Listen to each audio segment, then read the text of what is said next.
what's going on? It's your boy Brandon Bird. Just checking with you guys.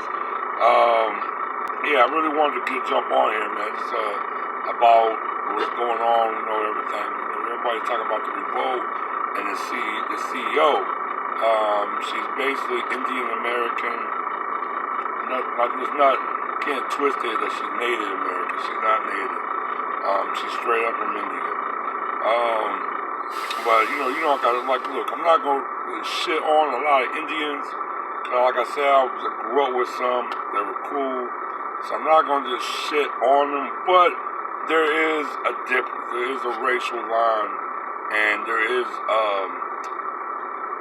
a way of dealing with particular different races. In a perspective of a black person who seen how Indian people get down with a lot of different types of other groups. Even with Pakistan, they kind of get down with them in a very nasty way, and very unsettling way as well. But they, like I said, they got this caste system, and this caste system is basically wherever you're born in a social class, you stay there forever. Now help is meant to be. Now racism to me is like a caste system, but based off of color. And that's pretty much what we have. We have a color caste system. That's what you see as racism is today. But just I think about P. Diddy. He like to promote, kind of like Jay-Z. They promote this black excellence. And I told a lot of people, this black excellence is to me a very dangerous type of economic and type of status dipstick for black American. You know what I'm saying? Because it's supposed to show like black American, there's nothing going on. We're doing just as fine. The economic engine and progress is basically staying on course, and vice versa. But not really. That's not really what the deal is. And really, man, how you gonna be promoting black excellent and black this, but your CEO is non-black, and your CEO, word finally came out was express that she's racist. You know what I'm saying? And yes, dark-skinned people could be racist towards other dark-skinned people, especially if the whole society and the ideology behind that, behind their mind, the thought process is very negative towards dark skin or of an African hue group of people. In many cases, that's already been proven in India because you have a group called the Saudi, and the Saudis are like African. They're basically African. They come from Bantu origin. They actually came from the Arabic, you know what I'm saying, around, I think, the 9th century, the 9th or 8th century. They brought them to India, and they actually was fighting for them, and they were also kept as slaves. But they was fighting for the caliphate. I think it was during the 8th century, probably the last. I think the Hamid caliphate that there basically was in India, and they actually these group of Africans basically stayed in India. If I'm mistaken, they stayed in the southern part of India, like near the coastline. So, but yeah, they were there. Them and a couple other groups of India, dark-skinned groups. You have the Rohingyas, like coming out of Myanmar, but some of them also very dark skinned. They also have some of them in some areas of India as well, and they're very, very treated horrible, very racially mistreated. So it was always tension with basically of dark skinned African origin type of people in India. So that ideology always been there. But a few things kind of came out to the light. That with Meek Mill, he wanted to do a prison documentary. basically he was unjust. He was serving, he was in prison, and he wanted to do a documentary. She came, then she told him like, oh, maybe you need to do a prison that stay out of jail, black boy, something like that. And this is something, just the tone she said, and it's calling this man a black boy. That's going back to like Jim Crow, segregation, and slavery. You know what I'm saying? That's some shit you supposed to say to a man, especially a black man. And she also, they were doing the reconstruct, they were doing the restructure at Revolt. 'Cause that's where she's CEO of Revolt, and it's owned by Diddy. Now the Revolt, they laid off 30% of their workforce. All right, so there's some type of money issue with P Diddy. If you're doing a restructuring, basically you lost some money. You lost some major money, and you can't afford some shit. But we're just going to let that shit keep selling for a little bit. Just my opinion. But they said out of the 30% of the workforce you laid off, 99% of them is black. So in my eyes, and Diddy's basically got the backing of this woman. This lets you know how much of cooch he probably wanted to knock it down, something like that. You know what I'm saying? But you got a woman who basically, and they said she don't like black women. This is already she says she feels intimidated by black women. But at the same time, fear or intimidation is almost of a cause of also could be hatred as well. And she said this, a few times out there in the open. And for her, for the action that she just did, you can already, it don't take much. You know what I'm saying? It don't take much. You can add it, one or two. She's getting rid of black people, and she's trying to hire more people of her creed and non-black people. And Diddy, like sometimes like Jay-Z and these other black celebrities, they just worry about the money, but they're using this black excellence, this black empowerment as a way for them to make money, and that's bullshit. And that's what I'm calling it out. You know what I'm saying? That's why I say I don't fuck with this black excellence shit, because that's a sale. It's like you're selling something. You know what I'm saying? I ain't gonna put no other names in it in the black community, but you guys figure out who I'm shitting on right now. But why pretend that when it came to black empowerment, really for black freedom and DOS freedom, you want to try to make it like a sale pitch. That shouldn't be the fucking issue. You shouldn't be wanting to sell it. This is life. People die for this shit. This wasn't like shit. If that was the case, well, fucking, it was been Malcolm X. We would never started with some shit. They'd be selling shit every damn day. But like you're selling something. That's something. Okay, you're selling. I feel you want to eat too. I feel your hustle. Everybody is trying to hustle. Everybody's trying to get their money. But for the people that are already up there, that's established on money, you're dealing with a population that's really getting economically shut out. You know what I'm saying?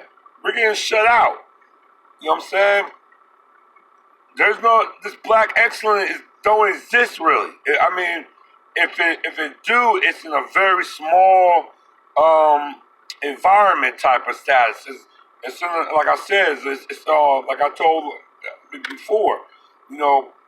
Blacks in an international sense can't make shit move, but we can start small in our own micro economy. I mean, we support the business that exists in the community right now, or in our city right now, or we try to start up a company and we hire another black. You know what I'm saying? Man, we might hire a few non-black people there, but the majority you want to keep black. You want to keep the majority black at always. You know what I'm saying? That makes it a black community. That makes it black empowerment. That's what makes it kind of like truly black excellence. At least making it, you have a majority black present there with a good, strong voice and also with a strong foundation to keep it going and keep it focused.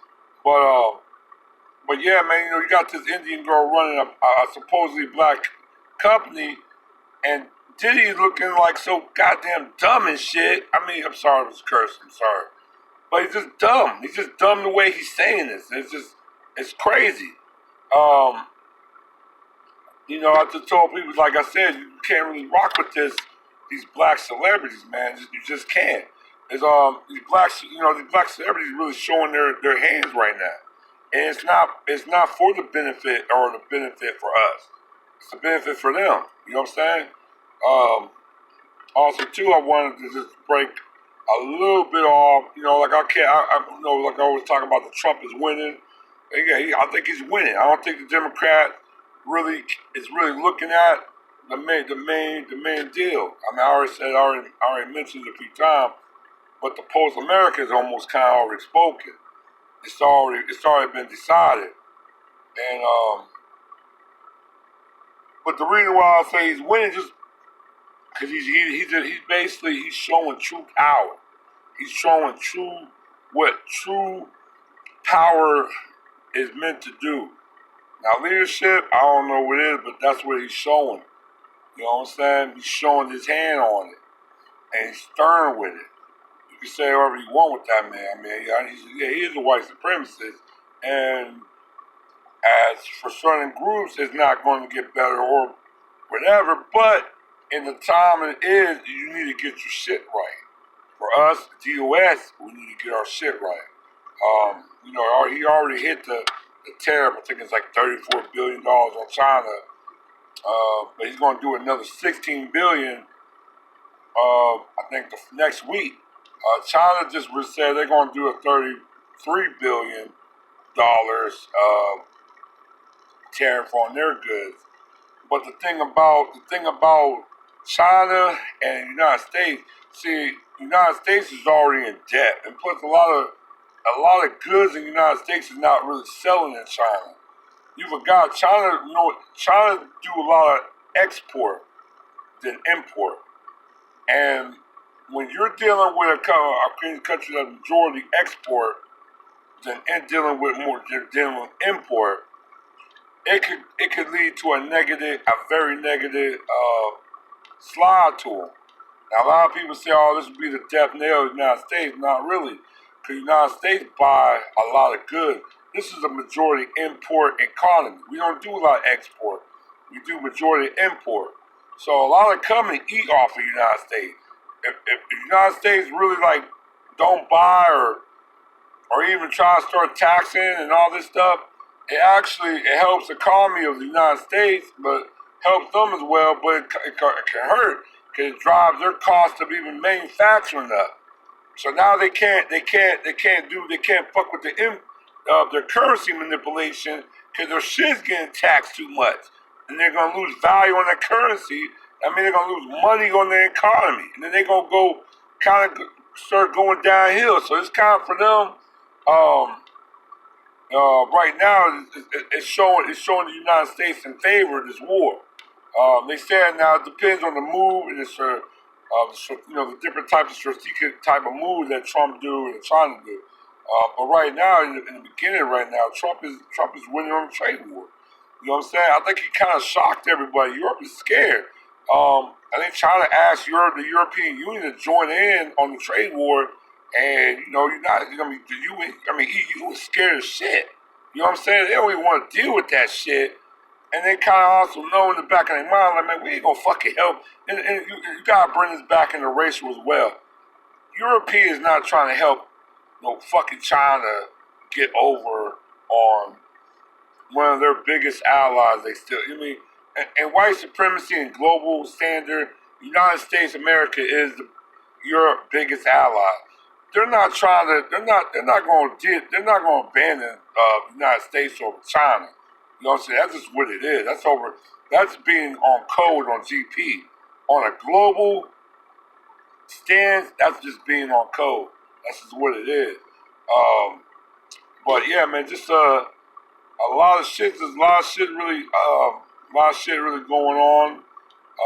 I really want to jump in and do my history, my fun fact of history, but like I said, I'll probably just wait a little bit.